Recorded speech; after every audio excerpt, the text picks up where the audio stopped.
Hello friends, welcome back to संसी friends. मेरा नाम हिमांशु सिंह है और आज हम लोग डिस्कस करने वाले हैं लीनियर इनक्वालिटीज़ के बारे में।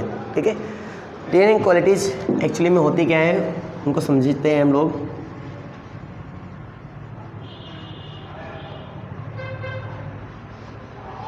ठीक है, लीनियर का मीनिंग होता है जिसकी डिग्री हमारे पास क्या हो, 1 हो। ठीक है, और इनक्वालिटीज़ का मीनिंग ये होता है कि मान लीजिए हमारे पास लेस दैन या फिर less than or equal to, ठीक है, या फिर greater than or equal to से कोई रिलेशन हमारा, कोई इक्वेशन हमारा नोटेशन किया जाएगा। जैसे कि मान लीजिए एक हमारा ax, ठीक है, less or equal to B के फॉर्मेट में, sorry greater or equal to B के फॉर्मेट में, तो ये क्या होगा, एक लीनियर इक्वालिटीज़ होगा।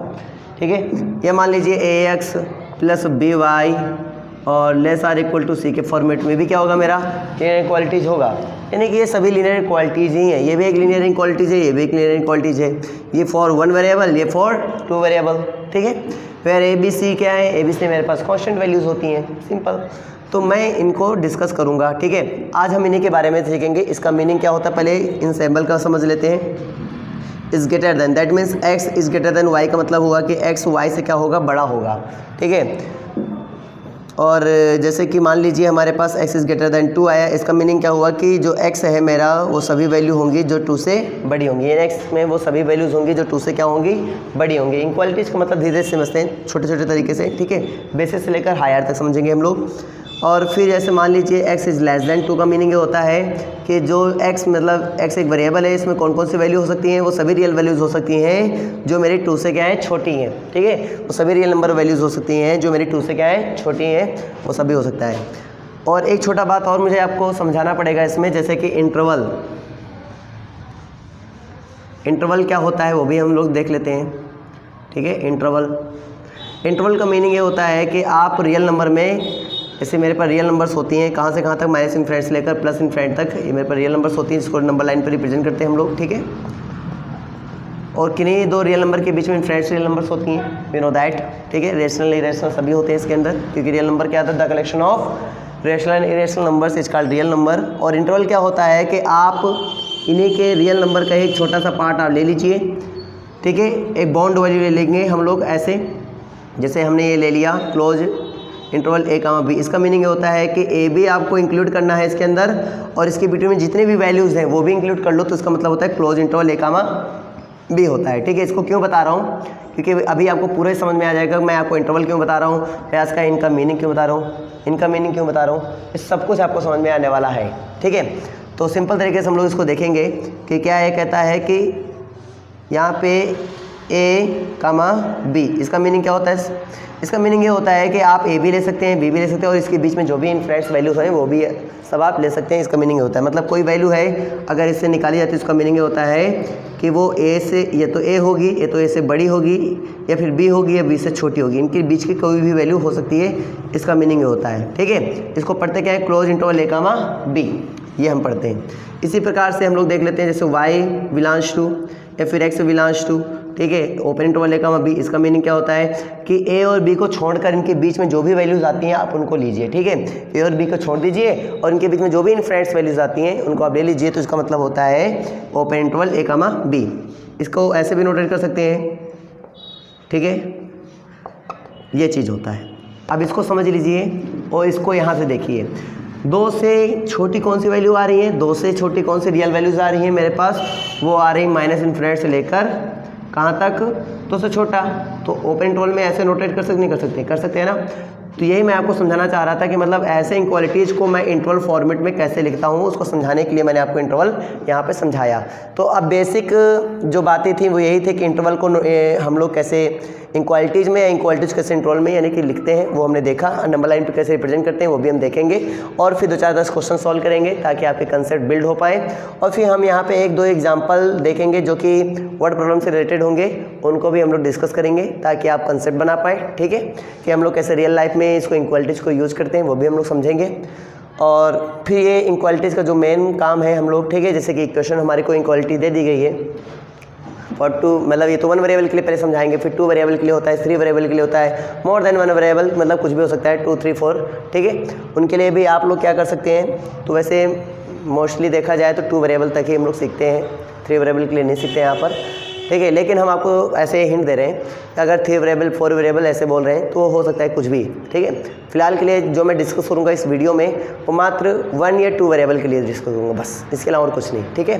फिर ज़्यादा डिस्कस करने के लिए वो BSc मैटर में पहुँच जाते हैं हम लोग, LPP में पहुँच जाते हैं, उसमें भी 2 मोर देन वेरिएबल्स होते हैं जिसको हम लोग ग्राफिकली और ऐसे भी सिंप्लेक्स मेथड द्वारा उसको डिस्कस करते हैं, ठीक है। वो अलग बात है ना। यहाँ पे नॉर्मल छोटी तरीके से देखेंगे क्योंकि ये हमारा इंटर बेसिस है, इसको इस लेवल से देखते हैं, ठीक है ना, BSc लेवल से ना देखते हैं, है कि नहीं। चलो इसको रब कर देता हूँ, फिर बाद में बात करता हूँ।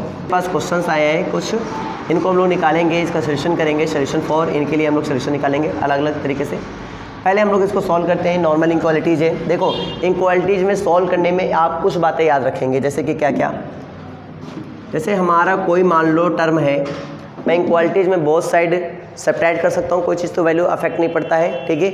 ऐड करूँगा तो कोई इफेक्ट नहीं पड़ेगा। सपोज करो ये इनक्वालिटीज़ है मेरे पास 2x + 3 ग्रेटर देन 100, मैं इसमें बहुत साइड कुछ ऐड करूँगा तो इस इनक्वालिटी पे कोई फ़र्क नहीं, मतलब कोई इफेक्ट आने वाला है ही नहीं, ठीक है। या फिर मैं सब्ट्रैक्ट करूँगा बहुत साइड तो भी कोई इफेक्ट आने वाला नहीं है, या फिर मैं बहुत साइड किसी नंबर से मल्टीप्लाई कर दूँगा तो भी इफेक्ट आने वाला नहीं है, या फिर किसी नंबर से मैं डिवाइड कर दूँगा तो भी इफेक्ट नहीं आता। तो इफेक्ट कब आता है, अगर मैं मल्टीप्लाई कर रहा हूँ लेकिन वो पॉजिटिव नंबर होने की जगह पर वो नेगेटिव नंबर हो जाए, यानी अगर किसी नेगेटिव नंबर से अगर मल्टीप्लाई किया जाए, मल्टीप्लाई में याद रखना अगर किसी नेगेटिव नंबर से मल्टीप्लाई कर रहे हैं तो इनक्वालिटीज़ में इफेक्ट आता है, ठीक है।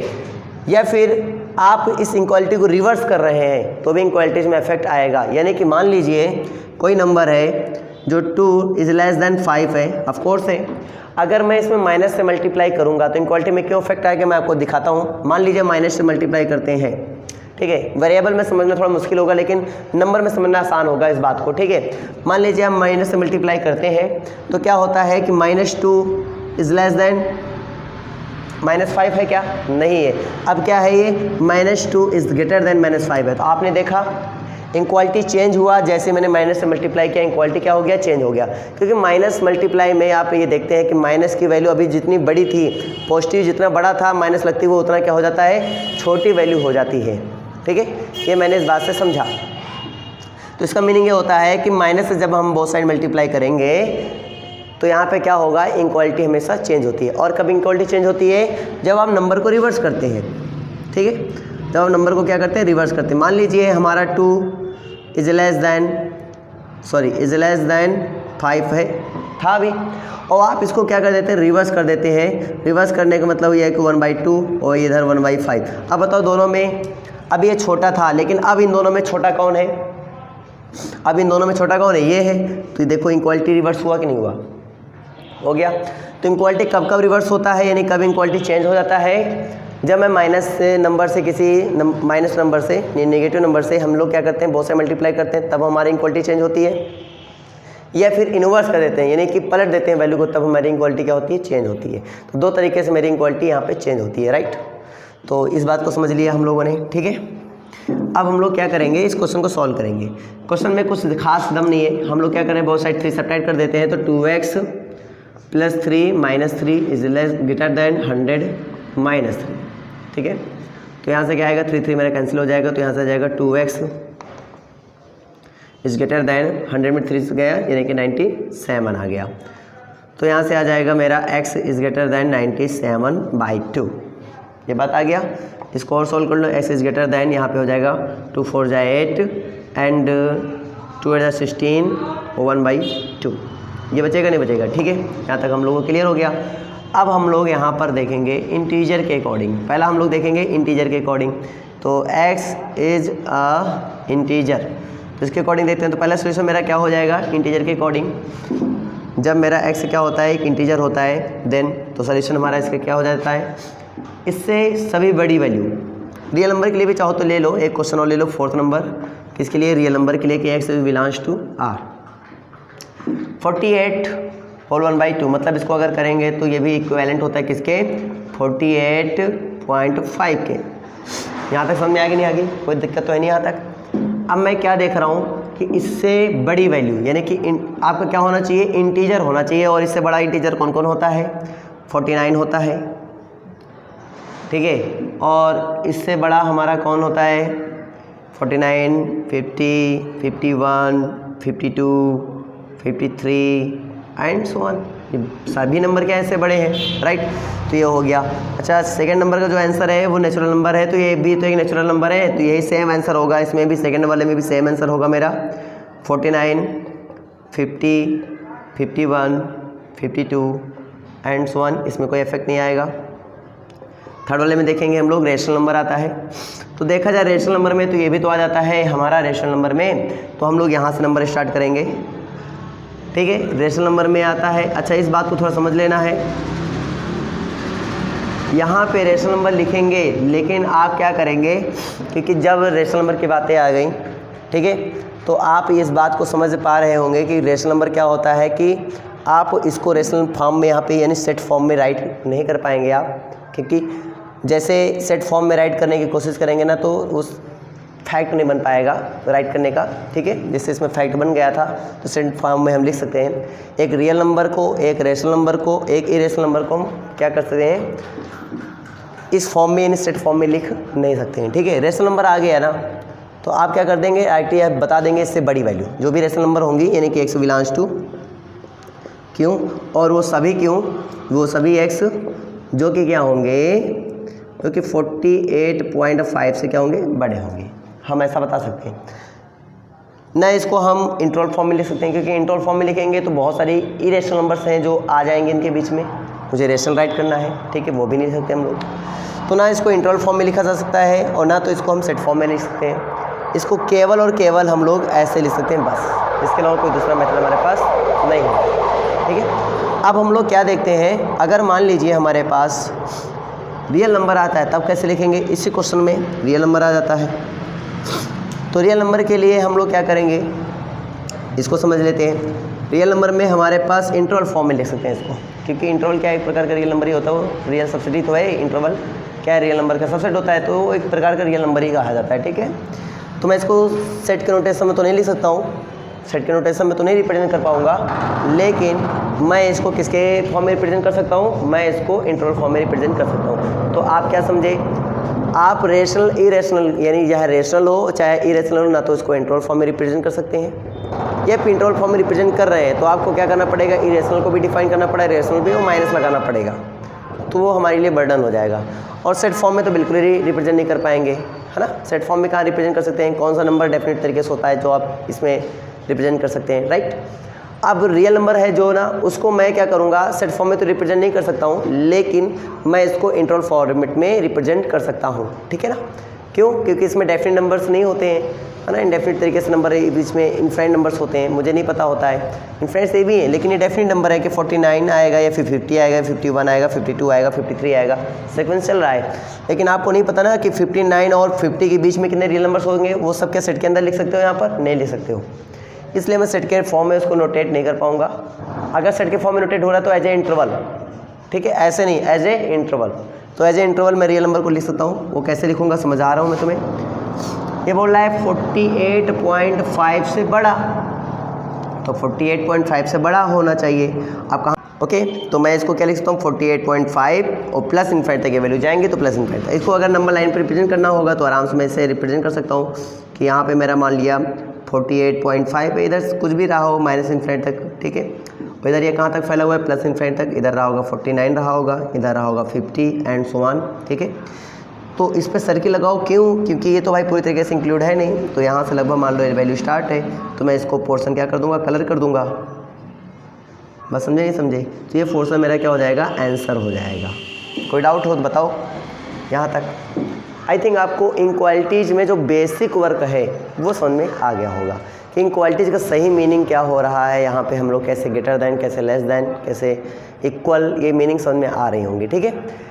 तो आई थिंक यही इतना मीनिंग मुझे समझाना खास था। बाकी तो आपको मैंने वर्क समझा दिया, रूल मेरा काम है रूल अब समझाना, जो कि मैंने आपको समझाया कि अगर माइनस नंबर से इधर उधर आप क्या करते हैं, मल्टीप्लाई करते हैं बोथ साइड, तो इनक्वालिटी चेंज होती है, या फिर नंबर को रिवर्स करते हैं तो भी इनक्वालिटी क्या होती है, चेंज होती है। ये इसका फंडा है, ठीक है। अब कुछ मैं बेसिक वर्ड प्रॉब्लम क्वेश्चन लूँगा जिससे कि आपको ये कंसेप्ट कोई तरीके से क्लियर हो जाए, राइट। तो मैंने यहाँ पे 2 क्वेश्चन लिए हैं, जिसमें पहला क्वेश्चन बोल रहा है कि एक त्रिभुज की एक भुजा की माप 8 सेंटीमीटर है, राइट।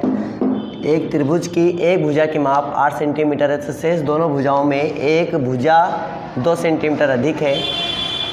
शेष दोनों भुजाओं में एक भुजा 2 सेंटीमीटर अधिक है तो सिद्ध कीजिए कि प्रत्येक भुजा की लंबाई 3 सेंटीमीटर से अधिक होगी। ये मेरा क्वेश्चन बोल रहा है, ठीक है।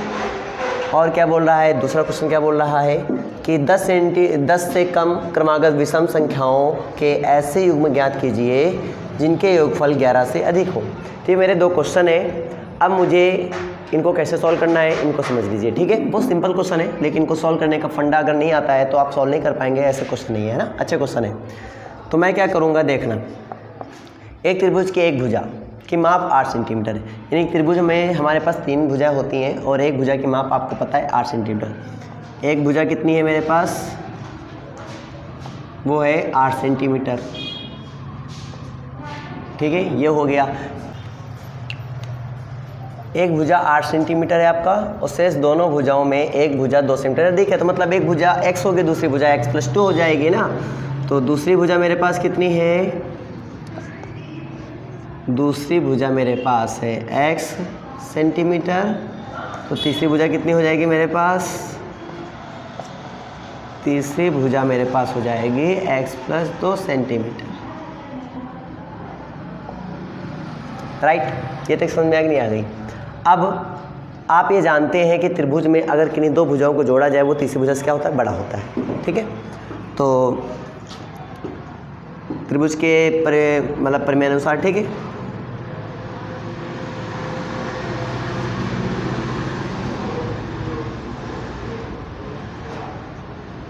क्या होता है कि त्रिभुज की किन्हीं दोनों भुजाओं का योगफल वो तीसरी भुजा से क्या होता है, बड़ा होता है। इसका मतलब ये हुआ कि x+2 प्लस x वो बड़ा होगा किसी तीसरी भुजा से, यानी कि x किन्हीं 2 भुजाओं का योगफल उसकी तीसरी भुजा से क्या होता है, बड़ा होता है। ये रूल होता है त्रिभुज में, अगर वो त्रिभुज है तो ये पक्का रूल फॉलो कर रहा होगा, ठीक है।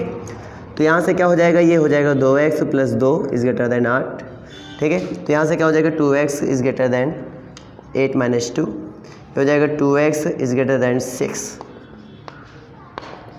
ठीक है। तो हो जाएगा मेरा x > 3। अब क्वेश्चन के अकॉर्डिंग तो सिद्ध कीजिए कि प्रत्येक भुजा की लंबाई 3 सेंटीमीटर से अधिक होगी। अब ये बताओ, 8 तो वैसे भी 3 से अधिक है, x मैंने लेट किया था वो भी क्या है, 3 से अधिक आया कि नहीं आया, x+2। अगर ये 3 से अधिक है तो इसमें 2 जोड़ोगे तो वो भी 3 से अधिक होगा। तो हमने ये सिद्ध कर दिया कि प्रत्येक भुजा की लंबाई 3 सेंटीमीटर से क्या है, अधिक है। प्रूफ हो गया, नहीं हो गया, हो गया। कोई दिक्कत आई, नहीं आई, ठीक है। वो कुछ भी हो सकता है, 3 सेंटीमीटर से ऊपर वो कुछ भी हो सकता है 3 सेंटीमीटर, लेकिन यहाँ पर नहीं होगा। आई थिंक आपको क्लियर हो चुका है, ठीक है। अब हम लोग यहाँ आते हैं सेकंड सोल्यूशन में। इसका सोल्यूशन क्या कहता है, 10 से कम क्रमागत, यानी कि ऐसा बताना है कि 10 से कम क्रमागत विषम संख्याओं के ऐसे युग्म ज्ञात कीजिए। किससे कम, 10 से कम, ठीक है। तो 10 से कम, 10 से कम क्रमागत संख्या, यानी वो सभी संख्याएं क्या हैं, 10 से कम है। बात समझ में आ गई, नहीं आ गया, कि ऐसे युग्म ज्ञात कीजिए जिनके योगफल 11 से अधिक हो। तो मान लीजिए, माना पहली क्रमागत संख्या x है। अगर पहली क्रमागत संख्या x है और विषम संख्या है तो बताओ x में कितना जोड़ोगे कि अगली संख्या मुझे प्राप्त हो जाए।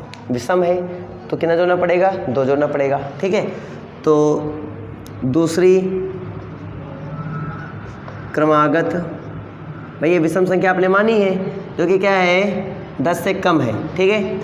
अब दूसरी क्रमागत की संख्या क्या होगी, वो भी 10 से कम ही होनी चाहिए ना। दूसरी क्रमागत संख्या विषम संख्या, विषम संख्या बोल दो, विषम संख्या, वो क्या हो जाएगा, x+2 हो जाएगा, ठीक है। अब बोल रहा है कि ये युग्म हो गए मेरे पास, जो कि दोनों क्या है, 10 से कम है मेरे पास। बात समझाई नहीं आ रही है। अब बोल रहा है कि जिनका योगफल 11 से अधिक है, लेकिन अगर मैं इनको जोड़ दूं प्रश्नानुसार, अगर मैं इनको जोड़ दूं, अगर मैं इनको जोड़ देता हूं, मतलब x और प्लस x+2 को मैंने जोड़ दिया, वो क्या होना चाहिए, 11 से अधिक होना चाहिए। तो वो क्या हो जाएगा, 11 से अधिक हो जाएगा, ठीक है। इसको सॉल्व कर लेते हैं। तो हो जाएगा 2x + 2 > 11, यानी 11 हो जाएगा यहाँ से। तो यहाँ से आ जाएगा 2x > 11 - 2 हो जाएगा। तो यहाँ से हो जाएगा 2x > ये हो जाएगा मेरा 9, और यहाँ से हो जाएगा x > 9/2। ठीक है, आई थिंक ये बात क्लियर हो गई आप लोग को, कोई दिक्कत तो है नहीं। अब ये वैल्यू जो आई है, ठीक है, ये भाग करा लो ज़रा, तो x इज़ ग्रेटर देन कितना आ जाएगा मेरा, हो जाएगा 4.5, यानी कि x का मान क्या होगा, इससे बड़ा होगा, और कम किससे होगा, 10 से कम होगा। ठीक है, इसका मतलब हुआ अतः, इसका मतलब हुआ कि 4.5 से मेरा x का मान तो बड़ा होगा, है ना, 4.5 से, लेकिन 10 से क्या होगा, छोटा होगा। यानी वो सभी संख्याएं जो 10 से क्या होती हैं, छोटी होती हैं, और 4.5 से क्या होती हैं, बड़ी होती हैं। तो अगर इसको नंबर लाइन पर रिप्रेजेंट करेंगे आप, विषम संख्या क्या क्या आएंगे देखना, 4.5 से बड़ी, ठीक है, और 10 से क्या, छोटी। क्या क्या 4.5 से बड़ा आता है, 5 आता है, ठीक है, और 6 आता है, 7 आता है, 8 आता है, 9 आता है, ठीक है, इतना आता है। लेकिन आपको लेनी क्या है, विषम संख्या लेनी है। तो पहली विषम संख्या क्या हो गई, 5 से 7 हो गया, 5 से 7 हो गया, पहली विषम संख्या मुझे मिल गई। ठीक है, और दूसरी विषम संख्या क्या मुझे मिल गई, दूसरी विषम संख्या मुझे मिल गई है, ये तो 5 और 7 हो गया, युग्म मिल गया मुझे, एक मिल गया 7 और 9 का युग्म मिल गया। तो आई थिंक क्लियर हुआ नहीं हुआ, पहले 5 और 7 का युग्म मिला मुझे, पहला युग्म 5 और 7 का मिला, और दूसरा युग्म क्या मिला, 7 और 9 का मिला। कोई दिक्कत हो बताओ, दोनों ही क्या है, 10 से कम है, और दोनों ही क्या है मेरे पास, इनका योगफल क्या है, 10 से 11 से अधिक है। तो ऐसे आपको पता करना है। ठीक है, 7 5 12, 9 7 16 है कि नहीं है। और कोई दिक्कत हो बताओ, 9 और 5 भी ले सकता हूँ, ऐसा नहीं है, 9 और 5 भी ले सकता हूँ, ये भी कि मेरा युग्म में जो कि 10 से कम है, और क्या है, 11 से अधिक है, इनका योगफल 11 से अधिक है। तो आई होप आपको एक कंसेप्ट समझ में आए होंगे, और अगर आए हैं तो प्लीज़ चैनल को सब्सक्राइब करें, वीडियो को लाइक करें और दोस्तों को शेयर करें। ठीक है, thanks for watching this video.